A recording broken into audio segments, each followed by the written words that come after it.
অনিরুদ্ধ ঘোষ, 22 বছর বয়স। আমার বাড়ি হাওড়া বাগনান চন্দ্রপুর। কি রাস্তার ঠিক শেষ মাথায় একটা নীল আলো, কি সুন্দর সেই জ্যোতি। আমি এক মুহূর্তের জন্য নিজেকে হারিয়ে ফেলি। কি সুন্দর তার মুখখানা। আমি দেখতে দেখতে যেন বিভোর হয়ে যাচ্ছি। সে আমাকে বলে, আমার তোমাকে খুব পছন্দ হয়েছে, আমি তোমাকে আমার সাথে নিয়ে যাব। কি, যাবে না আমার সাথে? বলতে বলতে সে আমার দিকে এগিয়ে আসতে থাকে আর আমার গলাটা চেপে ধরে। ভেবেছিলাম শক্ত করে কিছু বকা দেব, কিন্তু তার হলো না। সে আমার সাথে সারা রাত যৌন মিলনে লিপ্ত থাকলো। আমার শরীর যেন দিন দিন শুকিয়ে যায়, আমি রোগা হয়ে যেতে থাকি। তোমাদের ছেলেকে একটা জিন সর্দারের মেয়ের পছন্দ হয়েছে, সে তোমাদের ছেলেকে তার সাথে নিয়ে যেতে চায়। আমরা একটা অটোতে করে যাচ্ছি। আমরা যখন সেই মাদ্রাসার কাছাকাছি এসে গেছি, তখন সে ঝড়ের হাওয়া এমন এক ধাক্কা দিল যে আমাদের অটোটা 4 থেকে 5 বার পাল্টি দিয়ে গিয়ে পড়ল পাশের নালায়। সেই লোকটা এসে আমাদের দিকে তাকিয়ে বলল, তোমরা এসে গেছো? তুমি সেই ছেলে যাকে ওই জিন সর্দারের মেয়ের মনে ধরেছে? এমন সময় হঠাৎ এক চিৎকার এলো। আমরা বাইরে যাই।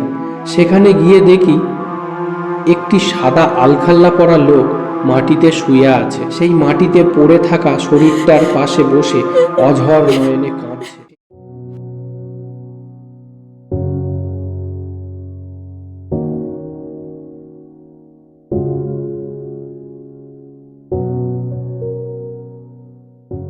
ডিসক্লেমার, এই ভিডিওতে বর্ণিত ঘটনাগুলো সম্পূর্ণভাবে বাস্তব অভিজ্ঞতার ওপর ভিত্তি করে তৈরি। ঘটনাগুলো যারা নিজের চোখে দেখেছেন বা যাদের সঙ্গে ঘটেছে তাদের বর্ণনা অনুযায়ী তুলে ধরা হয়েছে। ভিডিওটি কোনো কুসংস্কার ছড়ানোর উদ্দেশ্যে নয়, শুধুমাত্র সত্য ঘটনা ও অজানা রহস্য তুলে ধরাই এর লক্ষ্য। দুর্বল হৃদয়ের মানুষ শিশু এবং যারা সহজে ভয় পান তাদের এই ভিডিও না দেখার জন্য অনুরোধ করা হচ্ছে। ভিডিওটি নিজ দায়িত্বে দেখুন।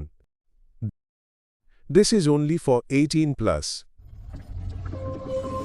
হ্যালো বন্ধুরা, আমি সৌমিত্র আছি তোমাদের সাথে, আর তোমাদের সকলকে স্বাগত জানাচ্ছি প্রেত ছায়া ইনসিডেন্টের এক নতুন এপিসোডে, যেখানে প্রতিটা শব্দ উঠে আসে বাস্তবের গভীর অন্ধকার থেকে। প্রথমেই বলে রাখি, তোমরা যদি চ্যানেলে নতুন হয়ে থাকো তাহলে চ্যানেলটা সাবস্ক্রাইব করে রাখো, কারণ এখানে আসতে থাকে সত্যি ভৌতিক ঘটনা প্রতি শনিবার ও রবিবার ঠিক রাত 9টায়।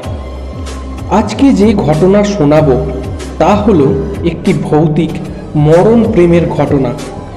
ইন্টারফেস দেখে বুঝেই গেছো ঘটনাটা কতটা বড় হতে চলেছে। তো চলো বেশি দেরি না করে শুরু করি। আর হ্যাঁ বন্ধুরা, ঘটনা শোনার আগে কানে হেডফোনটা লাগিয়ে নিতে ভুলো না, কারণ আজকের এই ঘটনাটা তোমাদের এক আলাদাই অনুভূতি জাগাবে। তো তাড়াতাড়ি হেডফোনটা লাগিয়ে নাও।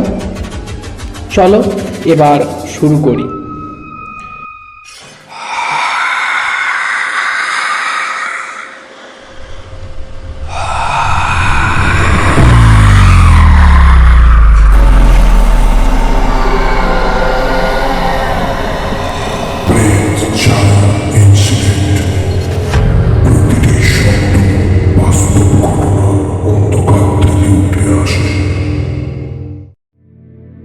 আজকে যে ঘটনা পাঠিয়েছে তার নাম অনিরুদ্ধ ঘোষ। সে লিখছে, দাদা আমি তোমার ঘটনা শুনছি গত 1 মাস হবে। আমি তোমার ঘটনাগুলো শুনে ভেবেছিলাম একটা ঘটনা তোমাকে পাঠাবো যা আমার সাথে ঘটেছে, কিন্তু লিখব করেও লেখা হয়নি। আমার 22 বছর বয়স। আমি একটা ছোটোখাটো জব করি এখন। আমার বাড়ি হাওড়া বাগনান চন্দ্রপুর। আমি আজ যে ঘটনাটা লিখছি, এই ঘটনাটা আমার জীবনকে এক সময়ের জন্য পুরো নাড়িয়ে দিয়েছিল। চলো এবার বেশি কথা না বাড়িয়ে ঘটনায় যাই। শনিবার আর রবিবারের রাত মানেই ভয় আর অজানার ডাক। সঙ্গে আমি সৌমিত্র। তখন আমি স্কুলে পড়ি। সবেমাত্র মাধ্যমিক পরীক্ষা শেষ হয়েছে, তাই আমি ঘুম থেকে একটু দেরি করেই উঠতাম সকালে। আমার এক বন্ধু ছিল পাড়াতে, সে আমার সাথেই পড়তো। আমাদের অভ্যেস ছিল প্রতিদিন রাতে খাওয়া সেরে একটু বাইরে পায়চারি করতাম। এই রকমই একদিন রাতে পায়চারি করছি, সেই সময় আমার এক পরিচিত দাদার সাথে দেখা। দেখি সে তার ছোট হাতি গাড়িটা নিয়ে আমাদের দিকেই এগিয়ে আসছে। হঠাৎ দেখা হওয়ায় আমি সৌজন্য দেখাতে তাকে জিজ্ঞাসা করি, কি গো দাদা, কোথায় চললে? সে বলে, আরে এই দেখ না, আমার যে গাড়িটা চালায় না সে খুব অসুস্থ, তাই আমি বেরিয়েছি, একটা আর্জেন্ট কাজ এসে গেছে। আমি তাকে বলি, তা কোথায় যাচ্ছ? সে বলে, বেশি দূর না, এই সামনেই 8 কিলোমিটার পরে কোলাঘাটের থেকে মাটি আনতে যাচ্ছি, সেখান থেকে মাটি নিয়ে অন্য জায়গায় পৌঁছে দিতে হবে। এই বলে দাদা আমাদের জিজ্ঞাসা করে, তোরা কি কোথাও যাচ্ছিস? যদি কোনো অসুবিধে না থাকে তাহলে আমার সাথে চ না, একসাথে গেলে আমারও ভালো লাগবে। আমি বলি, হ্যাঁ যাব, কিন্তু বাড়ি? দাদা বলে, ও কিছু হবে না, আমি তোদের বাড়িতে জানিয়ে দিচ্ছি। আমার বন্ধু বলে, ভাই ভালোই মজা হবে, চ যাই। এই বলে আমরা গাড়িতে উঠে বসি। আমি বসি জানালার ধারে, আর আমার বন্ধুটি বসে সেই দাদা ও আমার মাঝখানে। এরপর যথারীতি গাড়ি চলতে শুরু করে। গাড়িতে যাচ্ছি, এমন সময় লক্ষ্য করি এক জায়গায় বেশি কুয়াশার মতো হয়ে আছে। তবে বলে রাখি, এই সময়টা শীতের শেষ, তাই তেমন কুয়াশা কোথাও নেই। আমি বুঝতে পারলাম না এখানে এমন কুয়াশা কেন। এই ভাবছি, হঠাৎ দাদা বলে ওঠে, জানিস, আমার এই রাস্তায় একা আসতে ভয় করে, তাই তোদেরকে নিয়ে এলাম। আমি বলি, কেন? দাদা বলে, এই জায়গাটা ভালো না, অনেকে বলে এখানে কিছু আছে, তবে সবাই দেখা পায় না, যাদেরকে তাদের ভালো লাগে তাদেরকেই দেখা দেয়। আমি হেসে উঠে বলি, আরে দূর, তুমি এই যুগে থেকেও এইসব বিশ্বাস করো? এই বলে আমি থুতু ফেলবো বলে মাথাটা জানলা দিয়ে বের করি। থুতু ফেলে দেখি রাস্তার ঠিক শেষ মাথায় একটা নীল আলো। কি সুন্দর সেই জ্যোতি! আমি এক মুহূর্তের জন্য নিজেকে হারিয়ে ফেলি। এমন সময় আমার বন্ধু আমার কাঁধে হাতটা রেখে একটা ঝাঁকুনি দিয়ে বলে, কি রে, কি করছিস? এমন মনে হচ্ছে যে তুই এক্ষুনি চলন্ত গাড়ি থেকে বেরিয়ে যাবি। সত্যি বলতে আমি সেই সময় কিছুই বুঝতে পারি না। আমি আমার বন্ধুকে বলি, দেখ দেখ, কি সুন্দর একটা আলো, কি মলিন, যেন মনে হয় হারিয়ে যাই। আমার বন্ধু জানালা দিয়ে মুখ বার করে দিয়ে বলে, কই, কি আলো, কোথায় আলো? পুরো রাস্তা অন্ধকার, গাড়ির আলো ছাড়া তো কিছুই দেখা যাচ্ছে না। আমি আবার দেখি, কিন্তু পরক্ষণে আমি আর কিছুই দেখতে পাই না। দাদার একটা ফোন এসছিল, সে ফোনে কথা বললে রেখে দিয়ে আমাদের জিজ্ঞাসা করে, কি রে, বাইরে কি দেখছিস তোরা? আমরা কিছু বলি না দাদাকে। এরপর সেই মাটি কাটার জায়গায় গিয়ে পৌঁছাই। গাড়ি থেকে নেমে ঘুরতে ঘুরতে আমি আমার বন্ধুকে বলি, তুই একটু দাঁড়া, বুঝলি, আমি একটু বাথরুম সেরে আসি। এরপর আমি যথারীতি একটা সাইডে গিয়ে বাথরুম করছি। হঠাৎ দেখি আমার ডান পাশে কিছুটা দূরে একটা মেয়ে বোরখা পরে দাঁড়িয়ে আছে। আমি একটু লজ্জাই পাই, কারণ সে যেভাবে এক দৃষ্টে আমার দিকে তাকিয়ে আছে, আমি কেন, যে কোনো ছেলেই ওই অবস্থাতে থাকলে লজ্জা পেয়ে যাবে। তবে আমি লক্ষ্য করি সে আসার পর থেকে আমার নাকে একটা সুন্দর গন্ধ আসতে শুরু করে, ঠিক যেন টাটকা রজনীগন্ধার গন্ধ। সেই মেয়েটির চারপাশে সেই রকমই নীল আলো, যেন আমাকে তার দিকে টানছে। আমি তার চোখের দিকে তাকিয়ে যেন এক অন্য জগতে হারিয়ে যাচ্ছি। এমন সময় আমার বন্ধু পিছন থেকে এসে আমাকে বলে, কি রে, তোর কি হয়েছে বলতো? বাথরুম করতে কারোর এত সময় লাগে? আমি বলি, আরে কিছুই না, তবে আমার মনে হয় তুই তোর চোখটা বাড়িতেই ফেলে এসছিস। দেখতে পাচ্ছিস না কি সুন্দর একটা মেয়ে দাঁড়িয়ে আছে ওখানে? সে দেখে বলে, কই, কেউ তো নেই। সব ভুলভাল বকছিস, চল চল, অনেক দেরি হয়ে গেছে। আমি বলি, একটা সুন্দর গন্ধ পাচ্ছিস? সে বলে, হ্যাঁ পাচ্ছি, গন্ধটা তো রজনীগন্ধার। আমি বলি, হ্যাঁ। ও বলে, ওটা কিছু না, পাশে কোথাও হয়তো গাছ টাছ আছে, তাই টাটকা গন্ধটা আসছে নাকি। যাই হোক, আর কথা না বাড়িয়ে আমরা চলে আসি সেখান থেকে। এসে দেখি দাদা আমাদের জন্য দাঁড়িয়ে আছে, গাড়ি লোড করা হয়ে গেছে। আমরা আসতেই দাদা বলল, তোদের বাড়ি থেকে ফোন এসেছিল, সবাই খুব চিন্তা করছে, চ এবার মাটিটা রিলিজ করে দিয়ে তাড়াতাড়ি বাড়ি ফিরি। এরপর আর তেমন কিছুই হয়নি, যথারীতি বাড়ি ফিরে আসি। এসে দেখি আমার বন্ধুর মা আমার বন্ধুকে নিতে এসেছে। আমরা আসতেই আমার বন্ধু আমাকে গুড নাইট বলে ঘরে চলে যায়। আমিও হাত পা ধুয়ে নিজের ঘরে শুতে চলে যাই। এরপর আমার চোখে ঘুম নেমে আসে, আমি ঘুমিয়ে পড়ি। আমি স্বপ্নতে দেখি সেই মেয়েটি আমার ঘরে এসেছে। এখন তার মুখটা পুরো দেখা যাচ্ছে, কি সুন্দর তার মুখখানা। আমি দেখতে দেখতে যেন বিভোর হয়ে যাচ্ছি। তার চারপাশে ঠিক তেমনই নীল আলো, যেন পুরো ঘরটা ভরে গেছে। আর নাকে আসছে সেই অদ্ভুত সুন্দর গন্ধটা, যেটা আগে পেয়েছিলাম। সে আস্তে আস্তে আমার কাছে এসে আমাকে বলে, আমার তোমাকে খুব পছন্দ হয়েছে, আমি তোমাকে আমার সাথে নিয়ে যাব। কি, যাবে না আমার সাথে? আমি যেন মন্ত্রমুগ্ধের মতো বলে উঠি, হ্যাঁ যাব। এরপর সে চলে যায় আর আমার ঘুমটাও ভেঙে যায়।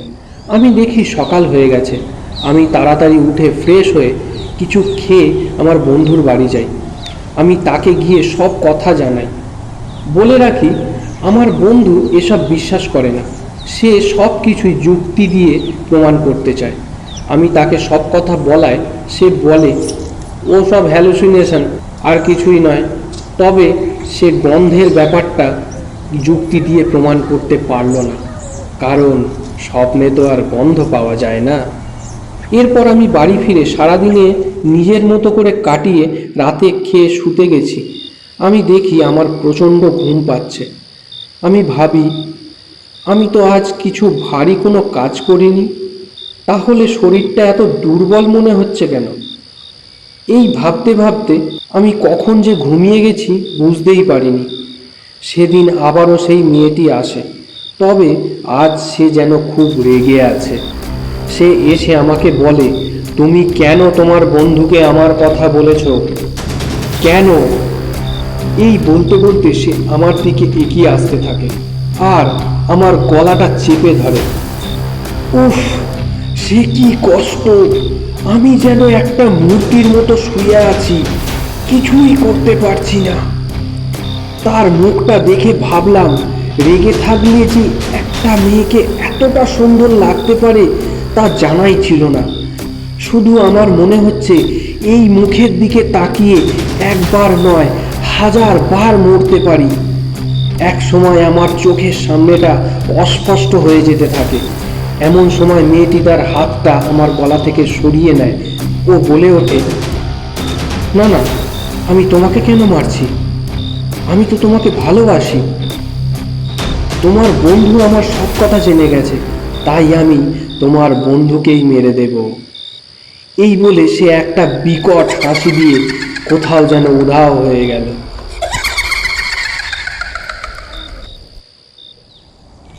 এরপর আমি যখন সকালে ঘুম থেকে উঠি, আমি দেখি আমার গলায় একটা কালো কালশিটের মতো দাগ হয়ে গেছে। জায়গাটা খুব ব্যথাও করছে। আমি প্রতিদিনের মতো ঘরের কাজ সেরে বন্ধুর কাছে যাই। আমার বন্ধু দেখে বলে, কিরে, তোর গলায় ওটা কিসের দাগ? আমি কথাটা এড়িয়ে যাই, বলি ও কিছু না। এরপর ও আর কিছু জিজ্ঞাসা করে না, যেমন কথা হয় তেমনি হলো। পরে আমি বাড়ি ফিরে এলাম। সেই দিন রাতে শুতেই আমার আবার আগের মতো ঘুম এসে গেল। আমি ঘুমিয়ে আছি, দেখছি সেই মেয়েটা আজও এসেছে আর বলছে, তোমার বন্ধুর কাল শেষ দিন হবে, এই বলে সে চলে যায়। আমি সকালে দেরি করে ওঠায় মা দরজা ধাক্কা দিতে থাকে। আমি উঠে দরজা খুলতেই মা বলে, বাবু শুনেছিস, তোর ওই বন্ধুর হাত ভেঙে গেছে। আমি বলি, সে কি, কি করে? মা বলে, ছাদ থেকে পড়ে গেছে, সে এখন হসপিটালে ভর্তি। এরপরেই মা বলে ওঠে, আচ্ছা বাবু, তোর ঘরে এত রজনীগন্ধার গন্ধ কোত্থেকে এলো? আমি কথাটা এড়ানোর জন্য মাকে বলি, ও কিছু না, কাল রুম স্প্রে দিয়েছিলাম তো তাই।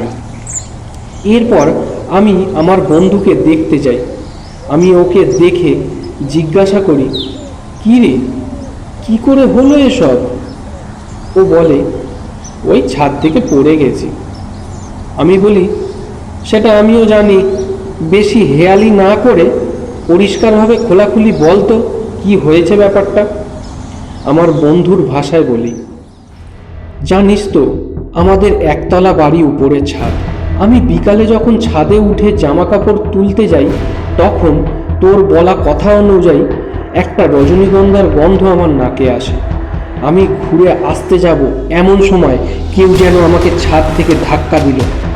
এরপর মা দেখে আমি ছাদ থেকে পড়ে গেছি। আবার আমি নিজের ভাষা মতো লিখছি। আমার আর বুঝতে বাকি থাকে না যে ওর সাথে কি হয়েছে। বাড়ি ফিরতে ফিরতে ভাবি, আজ যখন মেয়েটা স্বপ্নে আসবে তখন বেশ শক্ত করে কিছু কথা শোনাব। কিন্তু যখন রাতে ঘুমোই তখন মেয়েটা এলো ঠিকই, তবে এবার সে এসেছে একেবারে উলঙ্গ হয়ে। তার সেই শরীরের যৌবন দেখে আমি যেন সব ভুলে যাই। ভেবেছিলাম শক্ত করে কিছু বকা দেব, কিন্তু তার হলো না। সে আমার সাথে সারা রাত যৌন মিলনে লিপ্ত থাকলো। সে আমাকে যেমন ইচ্ছা ব্যবহার করছে। আমার মনে হচ্ছে আমি যেন তার কোনো খেলার বস্তু, আমার যেন কিছু করার ক্ষমতা নেই। এরপর সকাল হলেই সে চলে গেল। আমি যখন ঘুম থেকে উঠতাম তখন যেন আমার শরীরের কোনো জোর নেই। এই রকমই কিছুদিন চলতে থাকে। আমার শরীর যেন দিন দিন শুকিয়ে যায়, আমি রোগা হয়ে যেতে থাকি। একদিন বিকালে বাড়ির বাইরে বসে আছি, এক মৌলভী সাহেব আমার কাছে এসে বলে, একবার আমার সাথে চলো তো। আমি তার কথা মতো তার সঙ্গে যাই। সে কিছুক্ষণ আমাকে দেখার পর আমাদের বাড়ির কাছে এসে বলে, তোমার বাবা মাকে একবার ডেকে নিয়ে এসো, কিছু বলার আছে। আমি বাবা মাকে ডেকে নিয়ে এলে সেই মৌলভী যা বলে তা অনেকটা এরকম, তোমাদের ছেলেকে একটা জিন সর্দারের মেয়ের পছন্দ হয়েছে, সে তোমাদের ছেলেকে তার সাথে নিয়ে যেতে চায়। আমি এই ব্যাপারে কিছুই করতে পারবো না, তবে কাল বিকালে তৈরি থেকো, আমি আমার শিক্ষকের কাছে নিয়ে যাব, সেই তোমাদের ছেলেকে বাঁচাতে পারে। এরপর মৌলভী সাহেব চলে গেলে আমি মা বাবাকে সব কথা জানাই। মা শুনে কান্নায় ভেঙে পড়েন। পরের দিন বিকালে মৌলভী সাহেব আসে ও আমাদের নিয়ে যায়। আমরা একটা অটোতে করে যাচ্ছি। আমি আছি, আমার বাবা আছেন, আর সেই মৌলভী ও অটো চালক। অটো চলা শুরু করতেই মৌলভী যেন বিড়বিড় করে কিছু একটা মন্ত্র পড়ছেন, হাতের মালা জপ করছেন। এমন করতে করতে এক সময় প্রচণ্ড বেগে এক ঝড় ওঠে। সেই ঝড় যেন আমাদের অটোটাকে উল্টে দিতে চায়। আমি দেখি হঠাৎ একটা কুকুর অটোর সামনে চলে এলো। তাকে যা হোক করে পাশ কাটিয়ে অটো চালক আবার অটোকে নিয়ন্ত্রণে আনলো। তবে কুকুরটা যেন একটা অদ্ভুত আওয়াজ করে ডাকছে। এইভাবে ওই কুকুরটাই 3বার দেখলাম। যতবারই সে অটোর সামনে চলে আসে ততবারই অটো চালক পাশ কাটিয়ে বেরিয়ে যায়, যেন মনে হচ্ছে কেউ আমাদের বাধা দিতে চাইছে। আমি দেখি মৌলভী সাহেব একবারের জন্য মন্ত্র উচ্চারণ বন্ধ করছেন না। আমরা যখন সেই মাদ্রাসার কাছাকাছি এসে গেছি তখন সে ঝড়ের হাওয়া এমন এক ধাক্কা দিল যে আমাদের অটোটা 4 থেকে 5 বার পাল্টি দিয়ে গিয়ে পড়ল পাশের নালায়। আমি দেখি আমার বাবার কপাল কেটে রক্ত পড়ছে। অটো চালক অজ্ঞান হয়ে গেছেন। মৌলভী সাহেবের বুকে একটা রড ঢুকে গেছে। সে যন্ত্রণায় ছটফট করছে। অদ্ভুতভাবে আমার কিছুই হয়নি। কেউ যেন আমাকে বাঁচাচ্ছে। আমাদের অটোটা পড়ে যেতে দেখে মাদ্রাসা থেকে কিছু লোক ছুটে এলো। তারা আমাদের ধরাধরি করে মাদ্রাসায় নিয়ে গেলেন। ওখানে যেতেই দেখলাম একটা অতি বয়স্ক লোক আমাদের দিকে এগিয়ে আসছে। তার চুলগুলো সাদা সাদা হয়ে গেছে, গায়ের চামড়াগুলো জড়িয়ে আছে, গাল দুটো ঝুলে পড়েছে, তার দু কাঁধে একটা চেক চেক কাপড় জড়ানো। সেই লোকটা এসে আমাদের দিকে তাকিয়ে বলল, তোমরা এসে গেছো? এই বলে তিনি একটা ছেলেকে ইশারা করে বললেন, ওদের নিয়ে যাও, আমি সব বলে রেখেছি, তোমাদের আর কিছুই বলতে হবে না। তার আদেশ মতো ছেলেটা আমাদেরকে নিয়ে যেতে এগিয়ে এলো। আমার বাবা বলে ওঠেন, না না, আমরা এমন অবস্থায় মৌলভী সাহেবকে রেখে কিছুতেই যেতে পারবো না। তখন ছেলেটা বলে, ওটা নিয়ে আপনাদের ভাবতে হবে না, ওনাকে আমাদের লোক হাসপাতালে পৌঁছে দেবে, আপনারা দেরি করবেন না, তাড়াতাড়ি আসুন। আমি আর বাবা দুজনেই তার কথা মতো তার পিছনে পিছনে যেতে লাগলাম। সে আমাদের একটা জঙ্গলের ভিতর দিয়ে নিয়ে যাচ্ছে। জঙ্গলের পথে যেতে যেতে হঠাৎ আবার সেই একই রকম ঝড় উঠল, তবে এবার যেন তার উগ্রতা আরও বেশি। চতুর্দিকে গাছগুলো যেন হাওয়ায় দুলছে, এক একটা গাছ যেন উপরে পড়ছে, গাছের ডাল ভাঙছে। কিন্তু অদ্ভুত ব্যাপার, এই নিয়ে সেই ছেলেটিকে কিছু জিজ্ঞাসা করলে সে শুধু একটা মুচকি হাসি দেয়। আমরা লক্ষ্য করি চতুর্দিকে এত তাণ্ডব হলেও আমাদের গায়ে একটা ধুলোর কণা পর্যন্ত লাগছে না, যেন আমরা কোনো সুরক্ষা বলয়ের মধ্যে দিয়ে এগিয়ে চলেছি। মিনিট 20 হাঁটার পর আমরা গিয়ে পৌঁছালাম একটা পুরনো মসজিদের কাছে। সেখানে যেতেই এক প্রৌঢ় ভদ্রলোক আমাদের দিকে এগিয়ে এসে বললেন, ও তুমি সেই ছেলে যাকে ওই জিন সর্দারের মেয়ের মনে ধরেছে? ঠিক আছে। এই বলে সে আমাদের সাথে আসা ছেলেটিকে বলল, যাও, তুমি সাহেবকে গিয়ে বলে দাও আমি ব্যাপারটা দেখছি। এই বলতে না বলতেই সেই ছেলেটি চোখের সামনে থেকে যেন হাওয়াতে মিলিয়ে গেল। সেই দেখে বাবা ভদ্রলোককে জিজ্ঞাসা করে, ও কে ছিল, কোথায় গেল? তখন উনি বলে ওঠেন, ও আমার একটা ভক্ত, ওই জিন সর্দারের একটা চেলা। তোমরা যখন অটোতে করে আসছিলে তখন ওই কুকুরটা ছিল জিন সর্দারের মেয়ের একটা চেলা। সেই তোমাদের বাধা দিচ্ছিল এখানে আসতে। যখন সে বিফল হয় তখন মেয়েটি নিজে এসে হাওয়ার মাধ্যমে তোমাদের ওই দুর্ঘটনা ঘটায়, তাই তোমার কিছু হয়নি। আর যে মৌলবী তোমাদের ভালো করতে গেল তাকে তার প্রাণ দিতে হলো। তিনি আরো বললেন, যাও, তোমরা ওই মসজিদের ভিতরে গিয়ে বসো, আমি যতক্ষণ না ডাকবো তোমরা বাইরে আসবে না। যেমন বলা তেমন কাজ। আমরা চলে এলাম মসজিদের ভিতর। ভিতরটা বেশ পুরনো, কিন্তু বেশ সাজানো গোছানো। বেশ কিছুক্ষণ সব চুপচাপ। তারপর শুরু হলো এক ঝড়। বাইরে থেকে শোনা যাচ্ছে একটা মেয়েলি কণ্ঠ ও দুটো পুরুষ কণ্ঠ। তাদের মধ্যে যেন এক প্রকার তর্ক হচ্ছে। এরই মধ্যে মেয়েটি বলে ওঠে, তোমার সাহস তো কম নয়, তোমার সাহস কি করে হয় আমাদের এই রকমভাবে ডেকে আনার? তারপর এক পুরুষ কণ্ঠ শান্তভাবে বলে ওঠে, কি করব বলো, তোমরা তো আর এমনিতে আসবে না, তাই এমন করে আনতে হলো। আর তাছাড়া তোমরা যেমন কাজ করছো তা একদমই উচিত নয়। তোমরা জানো না যে মানুষ খোদার সৃষ্টির শ্রেষ্ঠ জীব? খোদা কি তোমাদের ছেড়ে দেবে? এরপরেই এক পুরুষ কণ্ঠ ক্ষুব্ধ স্বরে বলে ওঠে, আমি তোমার কোনো কথা শুনবো না। আমি আমার ক্ষমতার পূর্ণ ব্যবহার করব। আমি তোমার মতো সর্দারের গোলামি করতে পারবো না। এরপর আবার সেই শান্ত কণ্ঠের পুরুষটি বলে, আমি তোমাকে অনেক দিন ধরে লক্ষ্য করছি, আর তোমাকে ছাড় দেয়া যাবে না। এরপর আবার সেই ক্ষুব্ধ কণ্ঠস্বরের পুরুষ বলে ওঠে, ও ঠিক আছে, দম থাকলে আমাকে আটকে দেখাও। এই বলার সাথে সাথে শুরু হলো ঝড়ের তাণ্ডব।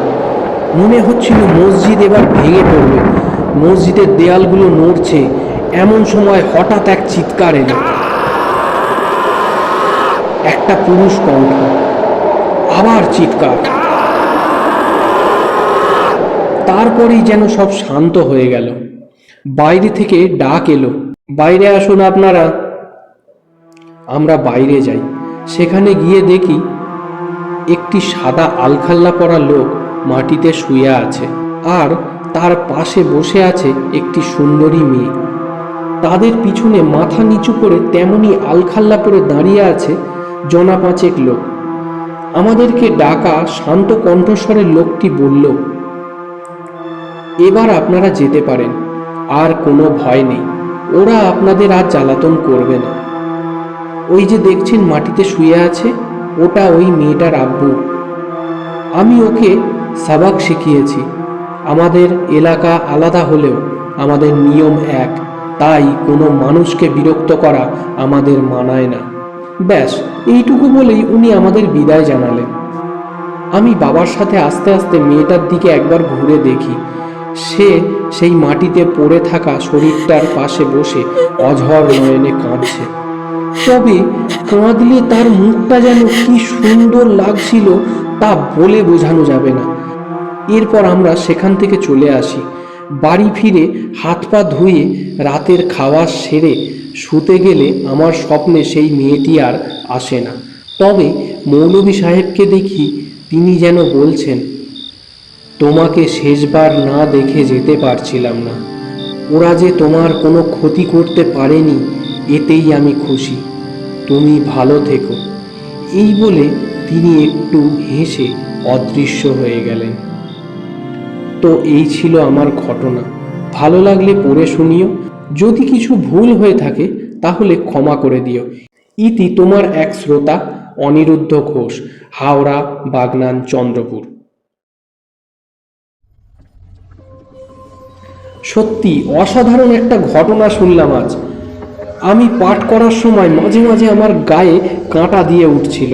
তো বন্ধুরা, তোমাদের কেমন লেগেছে আজকের ঘটনাটা কমেন্ট করে জানাও। ভালো লাগলে শেয়ার করো নিজের বন্ধু আর পরিবারদের সাথে। আজ এইটুকুই। আর তোমাদের জীবনে ঘটে যাওয়া কোনো অলৌকিক বা সত্যি ভৌতিক ঘটনা আমাকে জানাতে হোয়াটসঅ্যাপ করতে পারো, মেল করতে পারো, বা ফেসবুক ইনবক্সে লিখে পাঠাতে পারো। আমার হোয়াটসঅ্যাপ নাম্বার 6290078299। আমার মেল আইডি prethchaya@gmail.com। আর আমার ফেসবুক নেম প্রেতছায়া ইনসিডেন্ট। তো চলো, আজকের জন্য টাটা। তোমরা সকলে ভালো থেকো, সুস্থ থেকো, আর অতি অবশ্যই সাবধানে থেকো। তোমরা এতক্ষণ শুনছিলে প্রেত ছায়া ইনসিডেন্ট। এখানে প্রতিটা শব্দ উঠে আসে বাস্তবের গভীর অন্ধকার থেকে।